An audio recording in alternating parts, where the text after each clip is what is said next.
আসসালামু আলাইকুম।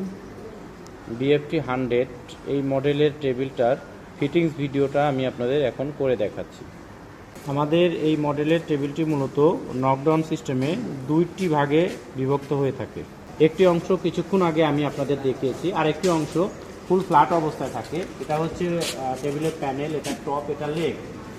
তো এইখানে ফার্স্ট আমার এই টপের পিছনে এই যে এল ক্লামগুলোর মাধ্যমে এই প্যানেলটাকে সংযুক্ত করতে হয়। তো আসলে দেখান যে এই ধরনের এল ক্লাম দেওয়া থাকে আমাদের। এল ক্লাম খুব ইজি, আমরা প্রত্যেকটা হোল করে দিই।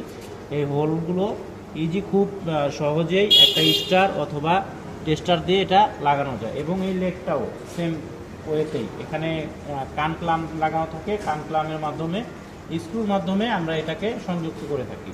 সংযুক্ত করার পর এই অংশটা আমাদের রেডি হয়ে গেলে এরপরে আমরা ওই সেলফের যে পার্টটা, সেই পার্টের সাথে আমরা সংযুক্ত করে থাকি। টেবিলটির এই অংশটা আমরা এটার সাথে সংযুক্ত করি। এটা এইভাবে করিয়ে এটার যে মেজারমেন্ট আছে, মেজারমেন্ট অনুযায়ী এখানে চলে গেছে। আগে আসেন দেখাই। এর পরবর্তী আমাদের কাজ এই যে স্ক্রুর ছিদ্রগুলো করা থাকবে। স্ক্রুর ছিদ্রগুলোতে আমরা একটা স্ক্রু দিয়ে আটকানো থাকবে। এখানে 6 ইঞ্চি স্ক্রু অ্যাড করা হয়, 6 ইঞ্চি স্ক্রু দিয়ে আটকানো থাকবে। এবং এই এলক্লামের স্ক্রু ঘাটগুলো করা থাকবে। এখানে আমরা এলক্লামে স্ক্রুগুলো দিয়ে আমরা এটা ফিক্সড করে থাকবো, তাহলে পরিপূর্ণ একটা টেবিল হয়ে যাবে। ধন্যবাদ।